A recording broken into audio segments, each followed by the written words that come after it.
the 6th of February 2026. And today is the Avirbhav of Srila Bhaktisiddhanta Saraswati Goswami Prabhupada. A very, very special, auspicious day today. Huge day, huge celebration day today. And also it's the Tirabhav of Srila Gaura Govinda Goswami Maharaj. So as I said on yesterday, Thursday, we'll discuss them to some degree. And then I want to come back to our liberation of Sarvabhauma Bhattacharya. So we'll come back to our topic of Madhya-lila chapter 6. So we'll begin. Agyan Timirandasya Gyananjala Shalakaya Chakshu Unmilitam Jena Tasmai Shri Gurave Namaha Gurave Gauda Chandraya Radhikaya Tiralaye Krishnaya Krishna Bhaktaya Tada Bhaktaya Namo Namaha Shri Caitanya Manobishtam Stapitam Jena Bhutale Swayam Rupa Kadamayam Dadati Swapadantikam Priya Sarupe, Daita Sarupe, Prema Sarupe, Sahajvi Rupe, Nijana Rupe, Prabhueka Rupe, Tatana Rupe, Swabilasa Rupe. Anapita Chirim Chirat Kuranavarati Nokalo, Samadpaitam Unnata Ujvala Rasam Swabhakti Shriyam, Hari Purata Sundarata Dikanam Basdipta, Sadakra the Ray Kandare Svaratu Vasachi Nandanaha.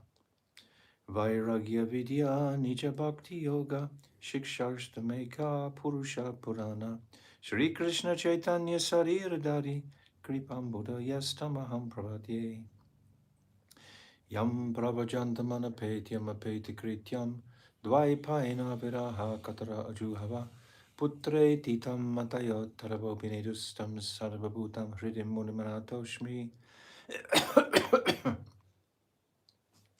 Bhaktya Vihina Aparada Lakshay Shiptascha Karmadi Taranga Madhye Kripamai Tvam Sharanam Prapana Brinde Namaste Charanarvindam Bhajami Radham Aravinda Netram Smarami Radham Madhurashmitasyam Vadami Radham Karuna Baradram Tato Mamanastikatina Kapi Tavaivasmi Najivami Tvaivina Iti Vignaya Radhe Tvam Naimam Charantikam.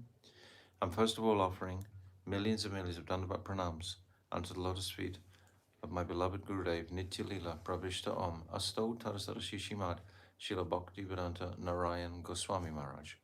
And I'm offering the same again millions and millions of times unto the lotus feet of our most beloved Nitya-lila Pravishta Om Asto Tarasara Shishimad Srila Bhaktivedanta Swami Srila Prabhupada. And my sastang dandavats unto our dearmost Srila Krishna's Kaviraj Goswami and all our divine Rupanuga Guru Varg and all the Vaishnav and Vaishnavi devotees of the Lord, my dandavat pranams to all of you. Vansha kalpa tarubhyascha kripa sindhavevacha patitanam bhavanebhyo Vaishnavebhyo namo namaha. So today we're celebrating the Avirbhav, the appearance day of Srila Bhaktisiddhanta Saraswati.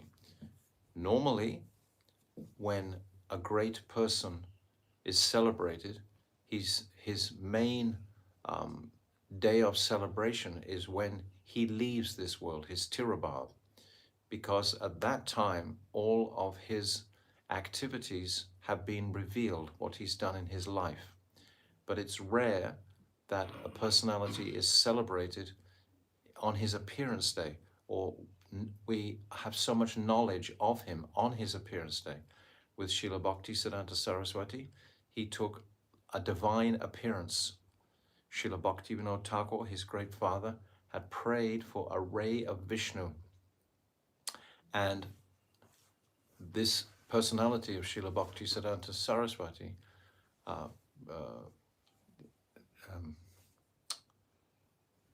what's his name? Nimal Prasad? Bimala Prasad took his birth, and with his umbilical cord around his neck like a Brahman thread, and he had marks of tilak on his body from his birth. So from his very birth, he was celebrated as a great, extraordinary personality. And we see in his history, when he was about 7 years old, he would know how to recite the complete Bhagavad Gita. Not only that, but he could give purports to every single verse. He was a Shrutidar. So this personality manifested in the world to carry on the Dhara that his divine father had inaugurated with this bhakti current, this current of bhakti. He had made, Bhaktivinoda Thakur had made the whole blueprint how to go forward. He'd written so many hundreds of bhajans, songs, and given so many books, a wealth of literature to the world, but he needed someone to actually propagate it in the world. And this personality, of course, is Srila Bhaktisiddhanta Saraswati. So his whole life is greatly filled with auspicious activities and undertakings.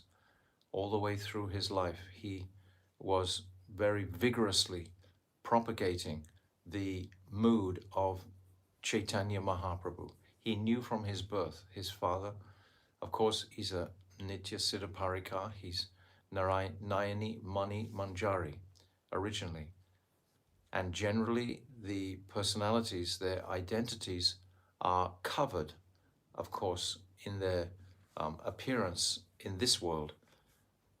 But towards the end of their lives, very often their identities are revealed to them.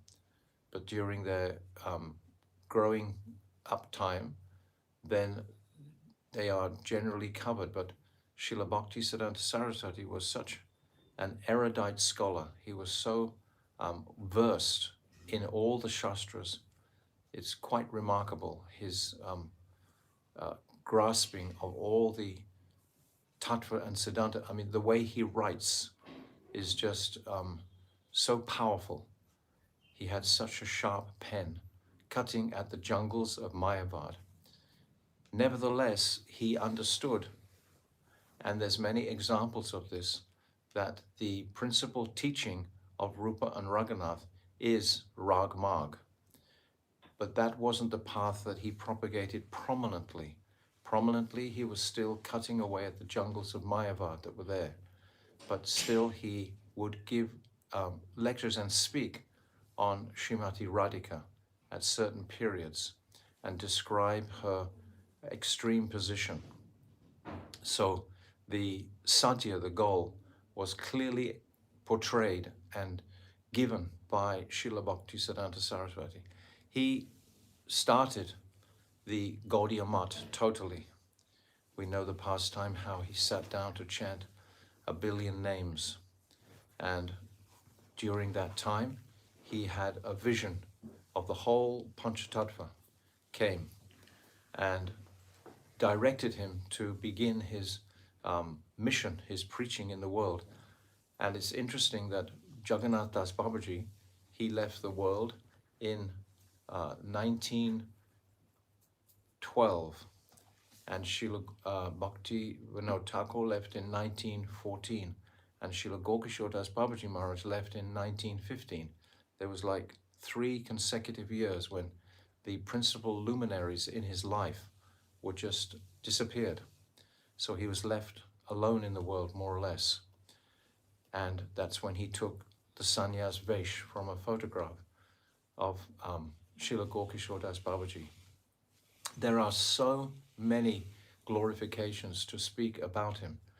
And the principal heritage that he left behind were actually his establishment of all the different Gaudiya Maths and a refuge for the practicing devotees to live. Prior to Srila Bhaktisiddhanta Saraswati, there were no ashrams or mutts specifically for training the devotees to focus their consciousnesses on Krishna in association of each other. This was not there. We see in the times of Bhaktivinoda Thakur, when he describes in Jaivadhamma, the different groups of devotees would live in different places and they weren't particularly connected with each other except through their Harinam together, their Sankirtan, but they would live completely separately. But Bhaktisiddhanta Saraswati, he arranged for all the Gaudiya Maths to be linked with each other. And ultimately he planted 64 mutts within India. So this was a great great accomplishment. Not only that, but he um, attracted so many very well-to-do and educated young men to his flag, to his standard, and trained them and uh, gave them the seed of this Rag Marg in their hearts. So this was the greatest contribution that he gave.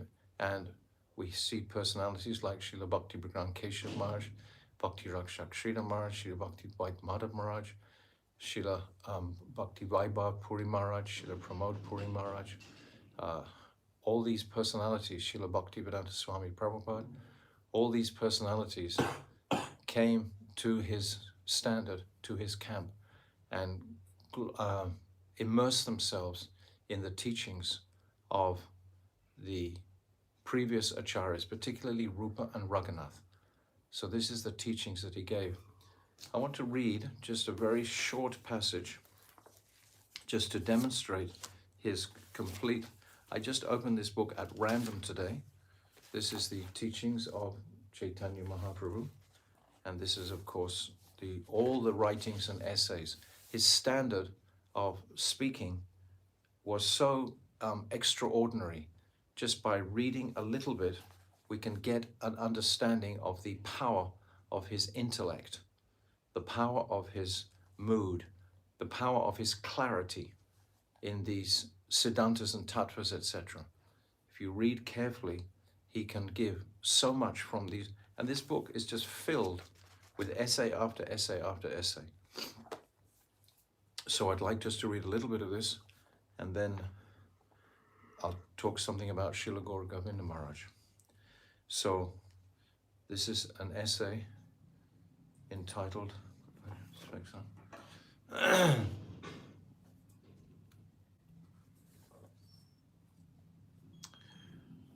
Colloquias for Foreigners is described, or conversations with foreigners.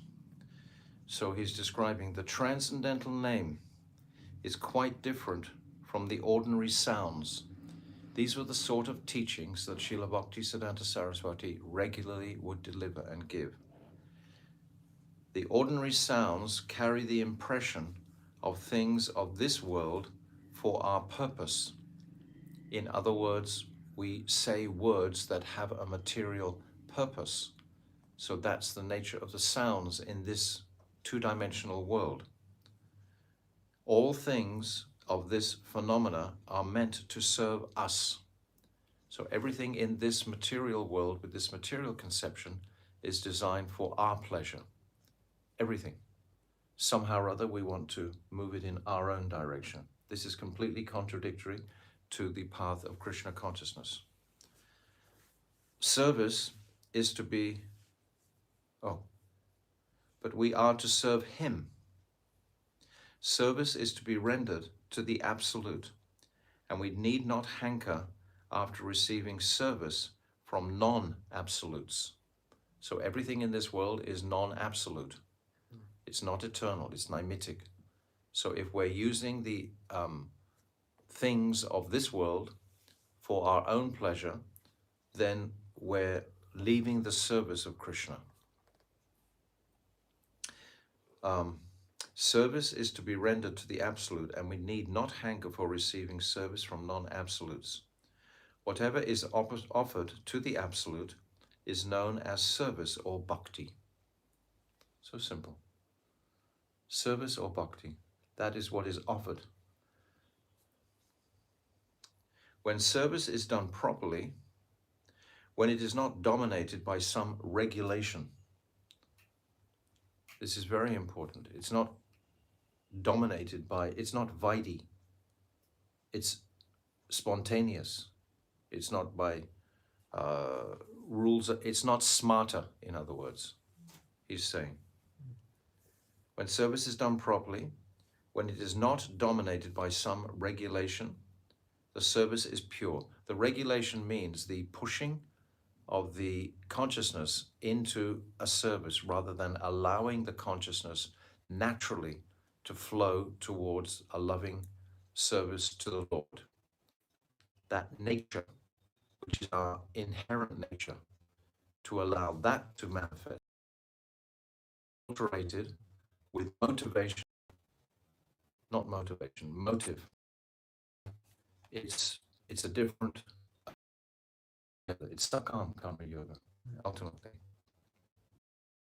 All Gnostic transactions or associations with mundane things are quite opposed to service because they are meant for our purpose and not for the purpose of the Absolute. This is just an example of the power and extraordinary nature of his pen. This is what I want to share today, just to remember this personality. He has so many glorifications have been going on today in all different areas that we can read about. But when we read his actual writings, I think we get a very significant vision or purpose of his intention for the world. They are meant for our purpose and not for the purpose of the Absolute. When we know we are absolute infinitesimals, our vision is fully restricted to the absolute infinity and not to any non-absolute thing. So when we know our realization, Jivara Sarup Hoy, Krishnera Nitidas, actually what is my identity in relationship with the Supreme, then I can serve the Supreme. When I realize my insignificance,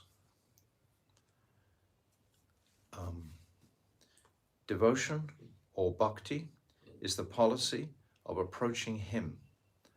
Unconditional surrender should be performed at all cost. The unconditional surrendering will give us the assurance that we will be rescued from the worldly affinity. Yes, this will endear the Lord to give us his mercy, to actually become liberated from this material conception. How powerful are these words? No. I'm just reading a few lines, but they are so packed with strength and potency. This is the potency of this personality we are glorifying today. He had the power to change men's hearts very simply because of his extreme focus. He has this focus because his extreme practice from birth. From birth, he had controlled his senses. From birth, he had not transgressed any etiquette of Vaishnava behavior. Not a single blemish was there. Completely pure. So purity is the force. So with this purity, he's able to write such powerful words. Give us the assurance that we'll be rescued from the worldly affinity. If we chant the name continuously, we will be able to get rid of our inclination of accepting worldly things. We will be simply relieved from the invasion of phenomenal, finite objects. Chanting continuously means I'm constantly engaged in remembering Radha and Krishna's service. That can be directly in our japa, can be in congregational chanting, can be directly in Guru Seva, either his direction of building temples, etc., or doing any service. If it's directly under his tutelage, then that is going to liberate us from the material consciousness. We are to educate ourselves in the transcendental science. We should not fail to do so. Now we have gotten a human frame. So this is the object of this human body. There is no other object to this life except this. We must avail our present opportunity, leaving aside everything else for our next life, not worry about anything else. This life should be engaged solely in the pursuit of the Absolute, and that sort of pursuit will be affected if we adopt the process of devotion. We have everything to do with those who are engaged in the service of the Supreme Lord. We should not culture our enjoying temperament as most people are inclined to do. So we should not try and exploit the material energy. It's so sweet and so sublime and so succinct, we say in English, so capsulated. It's just like hammers, one after the other. Bang, bang, bang. There's no space in between. It's like when we're chanting, there's no space for Maya to get into. His words are so complete and fluent.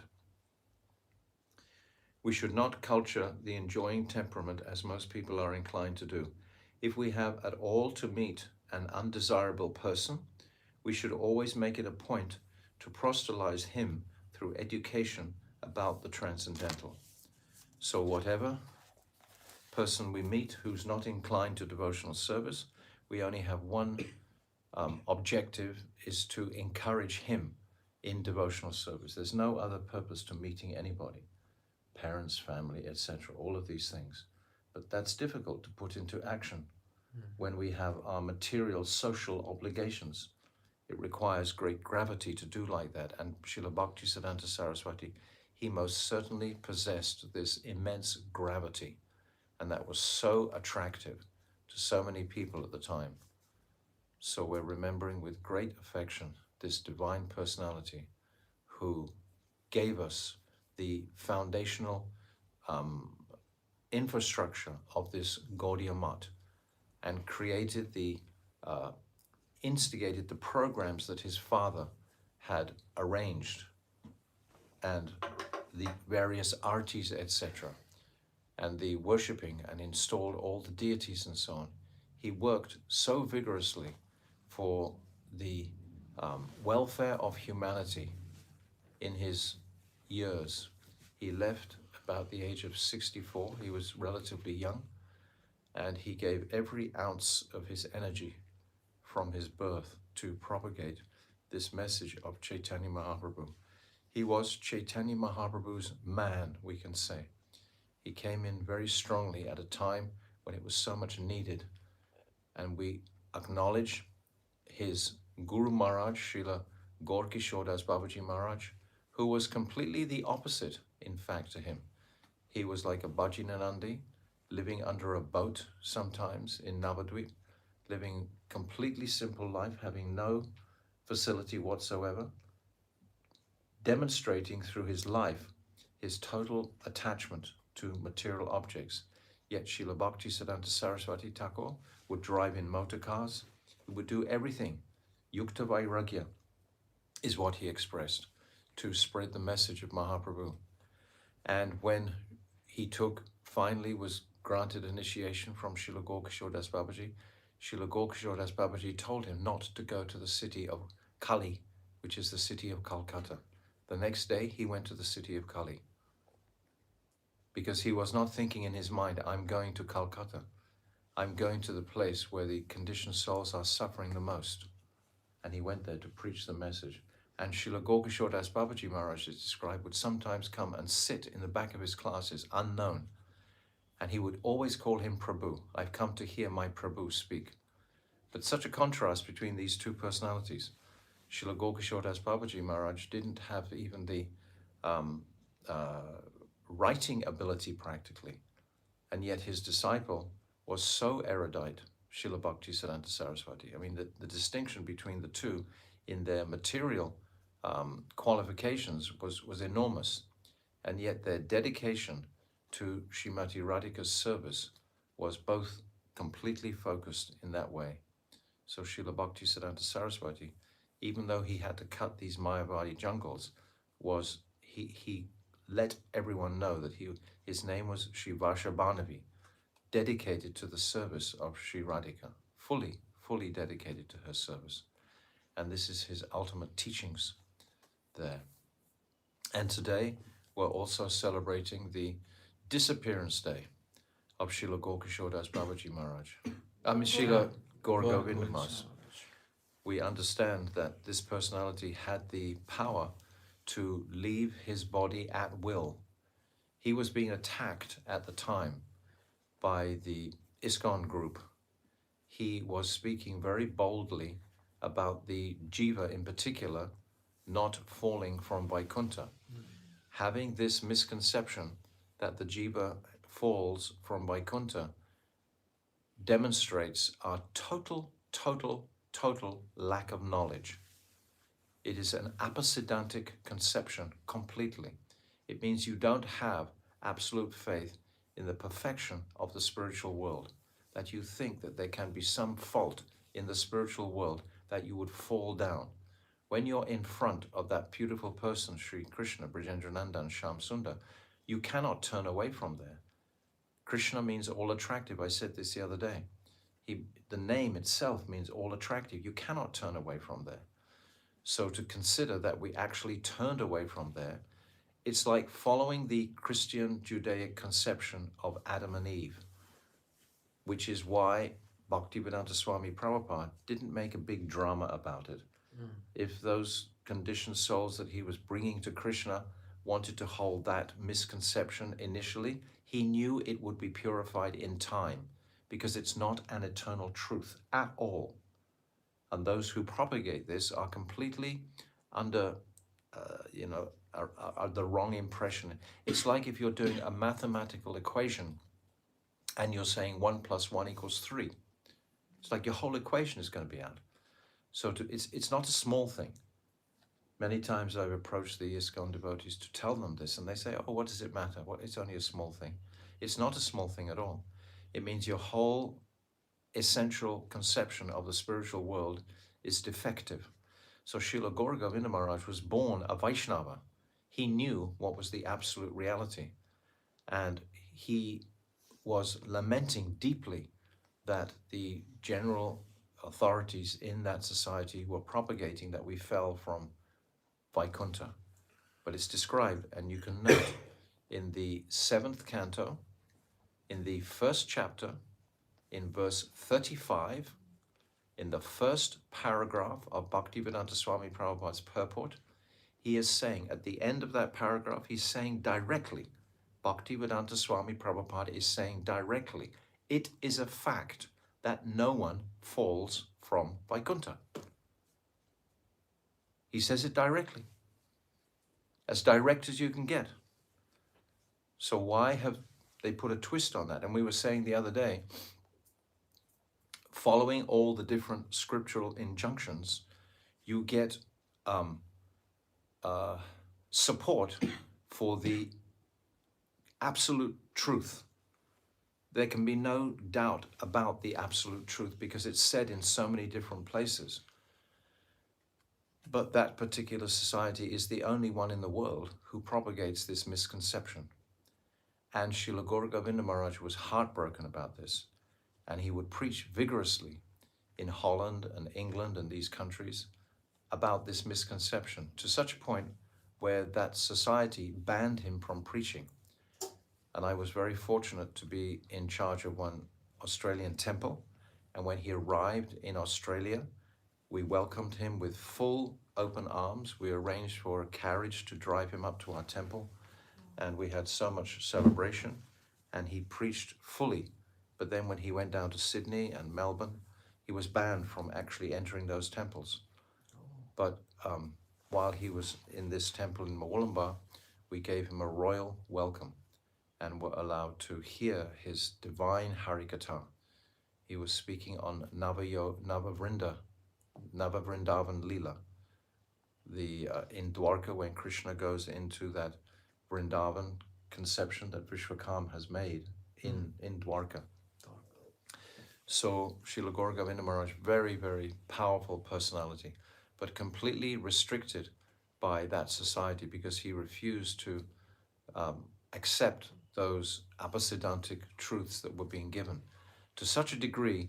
And he'd written a book on Guru Tattva, and all the gurus were quite intimidated by it because they actually knew that they weren't completely pure personalities, pure gurus. So they were afraid for him to publish that book. And actually, at the time of his leaving this world, my former wife in my former ashram, she was one of the last people to ever speak to him in his room. And he was speaking on this beautiful pastime of Radharani in Kurukshetra, and very esoteric, beautiful teachings. He had so much fondness for my Gurudev, Srila Bhaktivedanta Narayan Maharaj, and understood. I mean, they were just two divine personalities understanding the same truth. And when he'd finished speaking, he just decided, because the aggression of the devotees in that society was so strong and opposed towards him, actually the whole building was being surrounded, practically, almost like gundas, because they didn't want him to publish his guru book, because it would expose them. It's demonic. Actually, this is the truth I'm telling you here. You know, you can look at the history and see how it's fabricated, but the actual truth of people who were there at the time describe it like this. And he just decided that he didn't want to leave the Society of ISKCON because Bhaktivedanta Swami Prabhupada had told him to always remain in his society, but he couldn't figure out how can I remain in this society when the truth is not being spoken. So he decided, because he had the siddhi just to leave his body at will. So he just left his body at will at that time. As soon as those two ladies had left, they were actually walking down the stairs, and then the brahmacharis came running down the stairs. And because they were young brahmacharis and they were thinking these two ladies had excited their Guru Maharaj to such a degree where he had left his body. And as they ran past them, then they suddenly turned and said, those were the two who were responsible for our Guru Maharaj's death. These two ladies became very intimidated. They had to spend the whole night in the temple, locked inside the temple. All the supports on the temple doors were locked. So they spent the night in the temple in fear from these young Orison fanatical brahmacharis, thinking that these ladies had caused his departure. But actually he just decided to leave this world. But the immense potency of his preaching, he would give class sometimes for 4 or 5 hours non-stop and just be speaking scripture the whole time. And those who followed him fully were completely transported to another world. And the books that he left behind are also very wonderful. One called Embankment of Separation, where he's describing separation and meeting as the banks of two rivers. He described all these topics very fluently, and he built this beautiful temple in Bhubaneswar, and he lived on that property, on that land for a long time, alone, practically. The first thing Bhaktivedanta Swami Prabhupada asked him, there's so many stories about Srila Gaura Govinda Maharaj, very beautiful stories. He was requested by Bhaktivedanta Swami Prabhupada to take sannyas. Actually, that was the first thing that Bhaktivedanta Swami Prabhupada assured him of when he first arrived at the temple. He was like a wandering yogi. He had long hair, etc., and he'd been wandering all through the Himalayas, and he was searching for a pure devotee. And he read one magazine article from Bhakti Godhead, and it immediately recognized Bhaktivedanta Swami Prabhupada as that pure devotee. And he came to the temple, and he was trying to get darshan of Prabhupada, but the servants were telling him to go away. And then Prabhupada asked specifically, who is outside? Directly, tell him to come in. And then they brought this person in, thinking that he was just like a regular, what do you call, rishi or yogi off the street. And they had been sort of programmed not to spend much time with them. But as soon as he came in and recognized Prabhupada immediately offered him sannyas. He said, I will give you sannyas. Straight away he said that. And when it came for his sannyas time, the first question that Bhaktivedanta Swami Prabhupada asked him was, can you live alone? Are you able to live alone? Because when he went to Bhubaneswara, they bought a property there. He was totally alone. They had no water, no electricity, nothing. And he was just living in a hut on the middle of that vacant land. And it was most austere. And for many years he lived there. And Prabhupada came to stay on that place, in that land, and they had arranged for a room in the town where it had electricity and bathroom and everything like that. And Prabhupada said, no, I will live on the land. And he lived next to Srila Gaura Govinda Maharaj on that land for about 3 weeks, I think it was. And he interacted with Srila Gaura Govinda Maharaj at that time. But they had a very deep relationship. And there was no other real devotees from that side that even came close to his stature of realization and understanding, because he'd come directly from a Vaishnava family. My Gurudev said he was the greatest disciple of Srila Bhaktivedanta Swami Srila Prabhupada. So on this day, we're celebrating his departure in great... it was unfortunate because his time hadn't concluded. He still could have gone for more years, but he was so much restricted in that society. He couldn't tell the truth. How can you try to tell a Vaishnava not to tell the truth? A Vaishnava's life is the truth. His connection is the truth. And to expect him to give some concocted idea was just not acceptable at all for him. So he chose to leave at that particular time. And he chose to leave on the appearance day of Srila Bhaktisiddhanta Saraswati. We can always see from the departure time of these personalities when they choose to leave, like my Gurudev left on the appearance day of Srila Vaman Maharaj. Out of his affection for Srila Vaman Maharaj, or Srila Gaura Govinda Maharaj, he leaves out of his affection and attraction for Srila Bhaktisiddhanta Saraswati on this particular day. So on this day we celebrate the Avirbhav of Srila Bhaktisiddhanta Saraswati and the Tirabhav of our dearmost Srila Gaura Govinda Goswami Maharaj. So Srila Bhaktisiddhanta Saraswati Goswami Prabhupada ki jai. Srila Gaura Govinda Goswami Maharaj ki jai. Gaur Premanande Hari Hari Bol. So now we'll come into our subject matter, this religible subject matter. And I explained yesterday how I wouldn't speak so long on these personalities because Srila Bhaktisiddhanta Saraswati's comment about this Caitanya Caritamrta, I'll repeat it again, was that if you throw all of the books of the Vedic teachings into the ocean, but you retain one book, this Caitanya Caritamrta, nothing will be lost, because all teachings are within this Caitanya Caritamrta, the life and heart and soul of Mahaprabhu's mission, of his gifts, are all embodied within Bhai Krishna's Kaviraj, coming through Raghunath Das and Rupa Goswami, who is giving us all of these teachings so beautifully. So now we're coming back into the liberation of Sarvabhauma Bhattacharya. So Sri Chaitanya Mahaprabhu, and today we have our reciter of the verses now, so we can listen nicely to the Bengali and the Sanskrit verse sung correctly. So 148. Mahaprabhu has started to dismantle the misconceptions of Sarvabhauma Bhattacharya.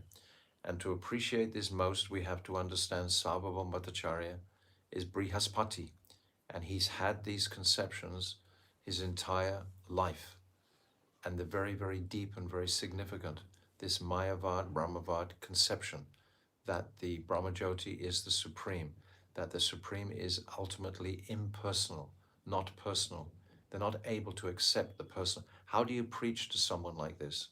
Mahaprabhu is setting the example and the standard with great love and affection and knowledge to defeat all their doubts and arguments. So we're coming back to verse 148. Jaya Jaya Shri Chaitanya Jaya Nityananda Shri Advaita Chandra Jaya Gaura Bhakta Vrinda. Okay. Vedera nigudha artha bhujan nahaya Purana vakya sei artha karaya nishchaya. The confidential meaning of the Vedas is not easily understood by common men. Therefore, that meaning is supplemented by the words of the Puranas. So there's not just the Vedic teachings, which are all in Sanskrit, of course, and the common men don't study Sanskrit, but the Puranas are in the form of pastimes and different stories from the Vedas to attract the general populace. That is what the Puranic pastimes present. Just like when we read the 9th canto of the Srimad Bhagavatam, there's many Puranic pastimes and stories through there. There's a very brief, shortened version of the Ramayana, then the story of Parshuram Rishi and Durvasa Rishi, and so many pastimes in that 9th canto to attract people to the Bhagavatam. So this is in the 9th canto. So we're hearing a little aspect of that in there. So text 149. Aho bhagyam Nanda gopa vrajokasham Yanmitram Paramanandam Purna Brahma Sanatanam. Translation. How greatly fortunate are Nanda, Maharaj, the cowherd men, and all the inhabitants of Brajbhumi. There is no limit to their fortune, because the absolute truth, the source of transcendental bliss, the eternal supreme Brahman, has become their friend. So this is a quotation from the Bhagavatam 10, 1432, and is spoken by Lord Brahma. Lord Brahma in his prayers when he's begging for forgiveness for his Brahma Vimohan Lila, when he's become bewildered and he glorifies Brajendrananda and Shyam Sundar, he's glorifying Nanda Baba as being so fortunate to have had that Supreme Lord, the Supreme Brahman, within his courtyard. This is a very famous verse, Ahobhagyam, Ahobhagyam, Nanda Gopa Prajokshanam. So now, text 150. अपाणिपाद श्रुति व्रजे प्राकृत पाणि चरण पुनः कहे शीघ्र चले करे सर्वग्रहण. The Vedic Apani-pada mantra rejects material hands and legs, yet it states that the Lord goes very fast and accepts everything offered to him. So we talked about this yesterday. When there's reference to the Lord not having hands or legs, that doesn't mean he's impersonal. It means he doesn't have material hands and legs. That's the meaning of it. But uneducated people can't comprehend that. It's not only uneducated, they actually want to believe that the Lord isn't a person. It gives them apparently more freedom to exploit the material energy when you don't think Krishna, God, is a person. Seeing all of your actions, you think you can get away with all kinds of nonsense in this material world because he's not really a person. If you accept the personality form, then you have to follow conclusively what he's saying. So text 151. अतएव श्रुति कहे ब्रह्म सविशेष मुख्य छाड़ी लक्षणाते माने निर्विशेष. All these mantras confirm that the absolute truth is personal, but the Mayavadis, throwing away the direct meaning, interpret the absolute truth as impersonal. So this is Mahaprabhu speaking to Sarvabhauma Bhattacharya. As mentioned above in Svetashvarta Upanishad 3.19 states, अपाणिपादो जवनो गृहीता पश्यन्ति चक्षुः सश्रयोत्कर्णः सवेति वेद्यं न च तस्यास्ति वेत्ता तमाहुर्ग्रयं पुरुषं महान्तम्. this Vedic mantra clearly states Purusham Mahantam.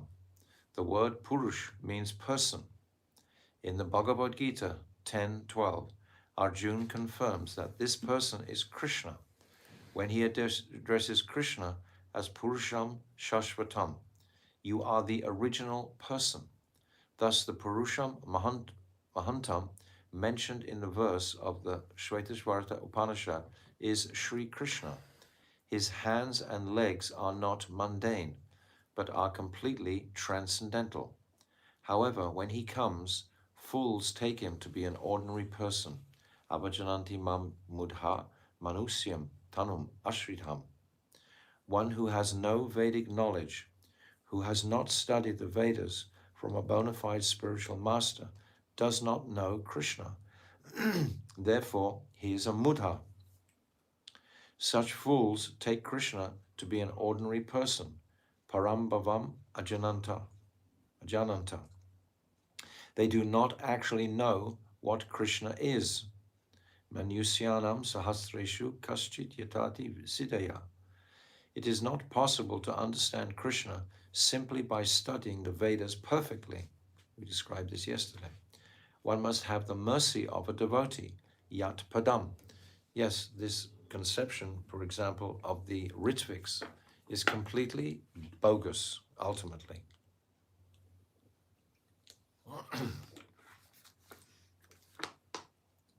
The sentiment is to be respected, that those personalities, for example, in our lives, are worshipping Bhaktivedanta Swami Prabhupada as their Guru Maharaj when they never saw him.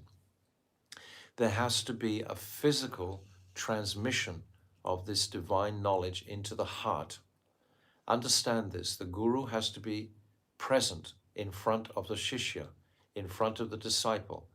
And he, when the time is right, when that diksha is to be transferred directly into the heart of the shishya, he will do like that. This is a transmission through relationship. How can you have that relationship with someone who has departed? You can have a relationship and they can give mercy. They can give so much sukriti. Today we're glorifying Srila Bhaktisiddhanta Saraswati and Srila Gaura Govinda Maharaj, and we're begging for their mercy. And if you've never met either of those personalities, they can still give so much mercy. That mercy in the form that they will come to Sadguru. That will be the fruit of that mercy. But it's only from Sadguru that you can actually get that connection of Diksha. You can look in Guru's eyes, you can hear the sound vibration, you can see, you can even touch his body. It's not an imaginary transmission, which it can be if the Guru is not present directly in front of you. If Guru is not present, if he's left this world, as in the case of we call them the Ritviks, present today on the planet, they are very good devotees and they're getting the mercy of Srila Bhaktivedanta Swami Prabhupada. But they can't call themselves Diksha disciples. That is impossible. It's just simply not scriptural.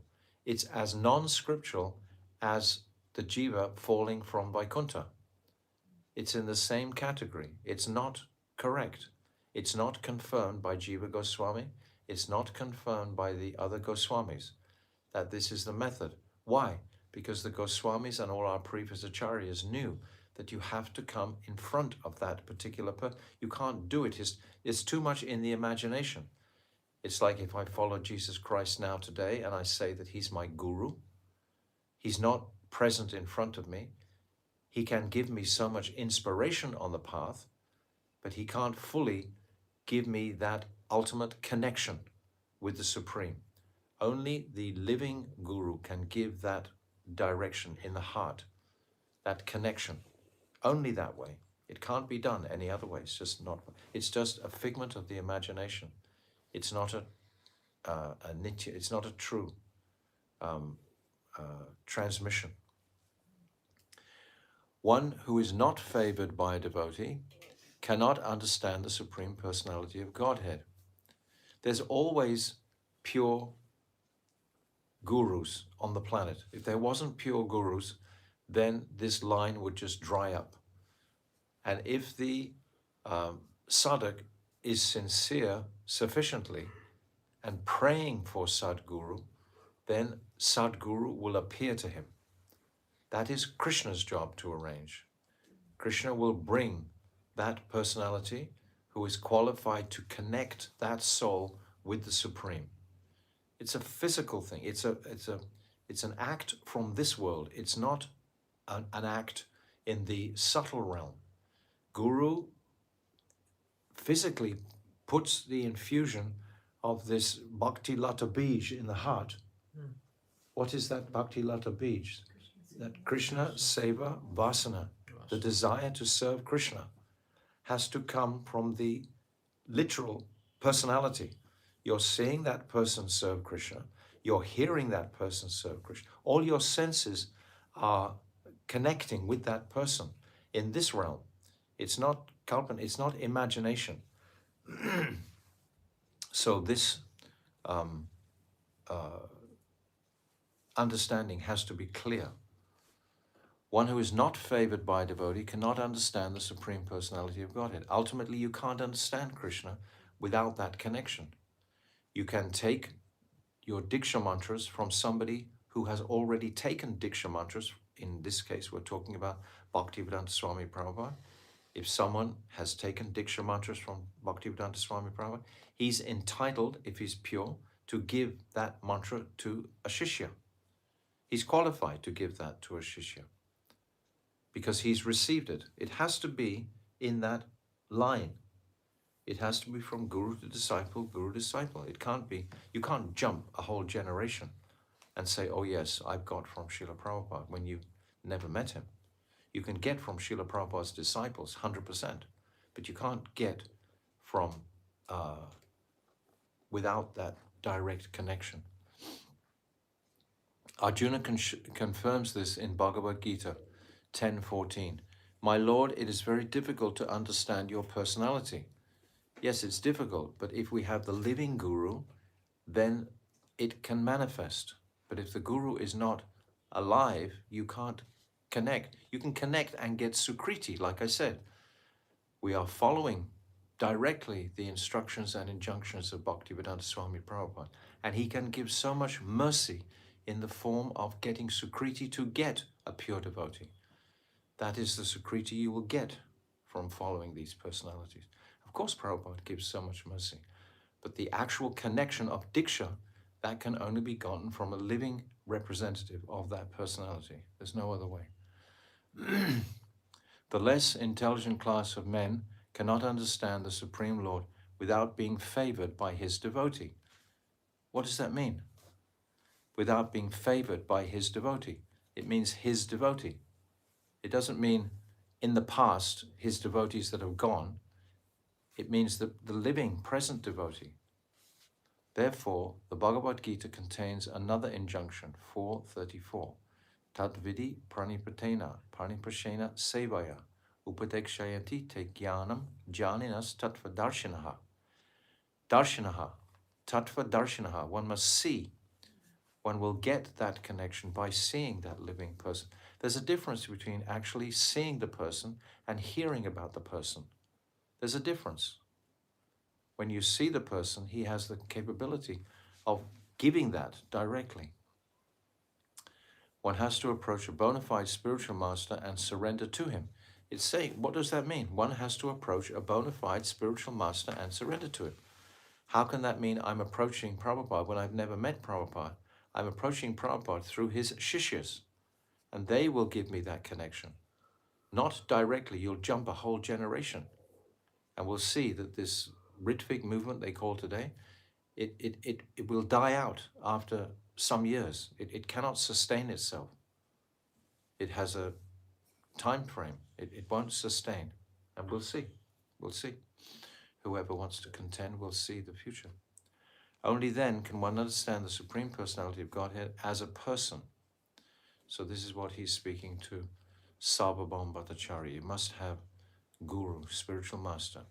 So text 154, after 52, sorry. षडेश्वर्य पूर्णानंद विग्रह याहार हे न भगवाने तुम्हें कहा निराकार. Are you describing as formless that Supreme Personality of Godhead, whose transcendental form is complete with 6 transcendental opulences? He's asking, are you describing that he has no form? Because that's how he's covered these teachings of the Brahma Sutra, the Vedanta Sutra. Purport.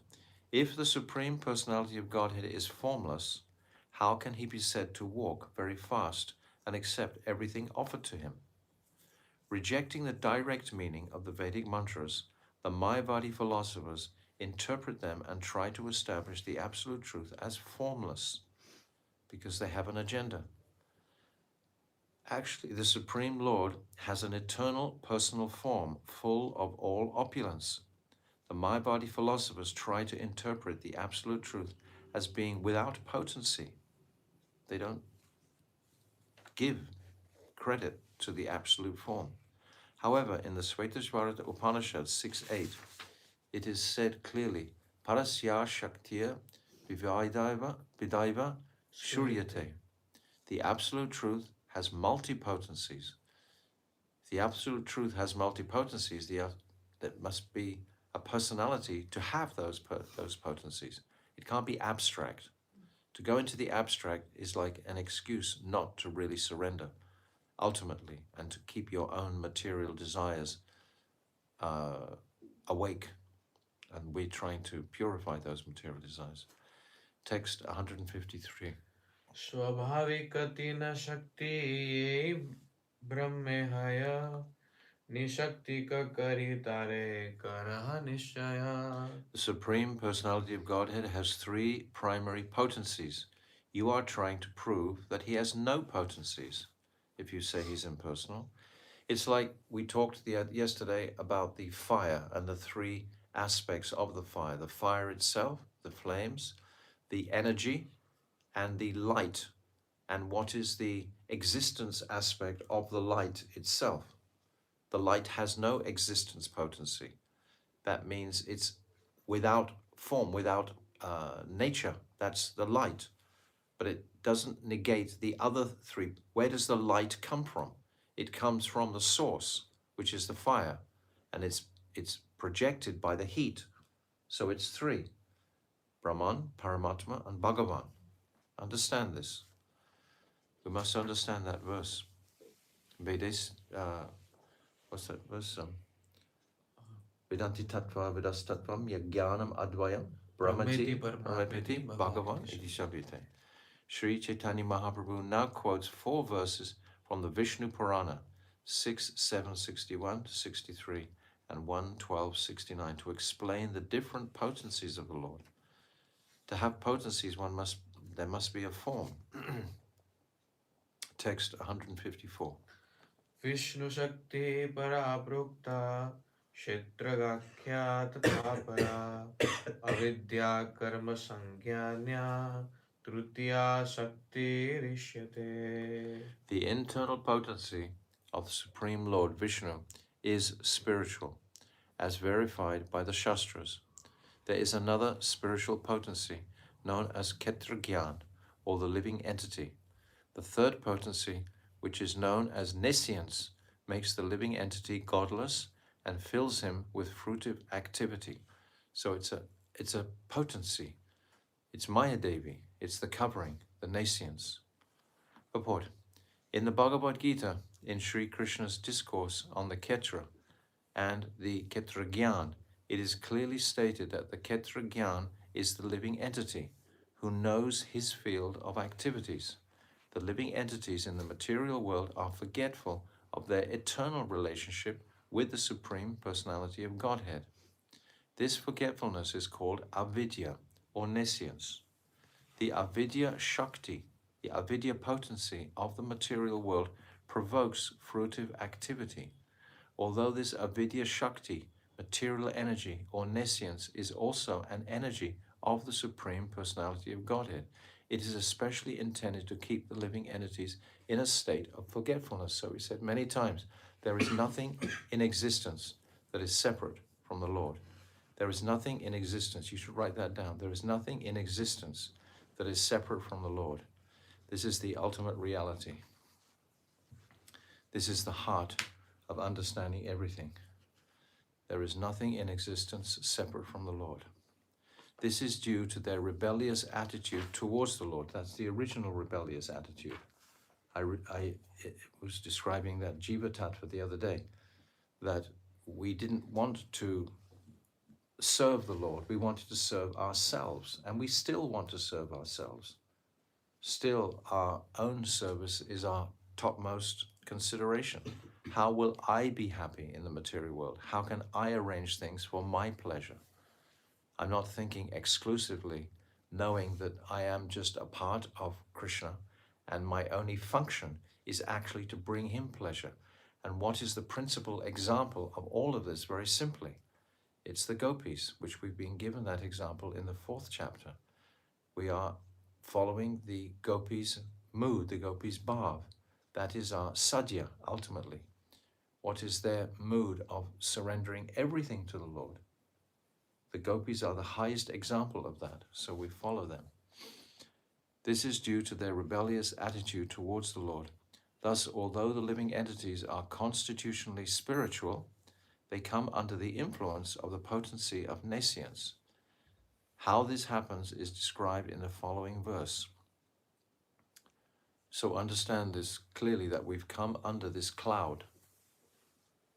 We are spirit. We are Antaranga Shakti. That is who we are. We are soul. We're not the material body. If we think that I'm material body and I have a soul, this is wrong. You will be controlled by the material energy. But your identity is spirit. That is your nature. You're tired today. That is your nature. The spirit, not the material. The material is secondary. Text 155. Yaya Kshetragya Shaktisha Vestita Nripa Sarvaga Sansara Tapana Khilan Avapnoti Atra Santatan. Translation, O king, the Kshetragyan Shakti is the living entity, although he has the facility to live in either the material or spiritual world. He suffers the threefold miseries of material existence because he is influenced by the avidya nescience potency, which covers his constitutional position. That covering will be purified, will be dissipated, that cloud, by pure devotional service, by that connection with the Supreme Lord. So this is our whole life. This is exactly what I was reading from Srila Bhaktisiddhanta Saraswati. Without this mood and understanding of the necessity of service, then automatically we serve ourselves because we want to be happy. And we think by serving myself, I'll become happy. So text 156. Taya tirohitatvattacha Shaktiha Kshetragya Shangita Sarvabhuteshu Bhopala Taratamyena Vartate. Translation, the living entity covered by the influence of nescience exists in different forms in the material condition. O king, he is thus proportionately freed from the influence of material energy to a greater or lesser degree. This is what we said the other day. According to our desire to serve the Lord, that much the slackening of the ignorance will be there. The more we educate ourselves in these topics, the less influence that avidya, that ignorance, can have over us.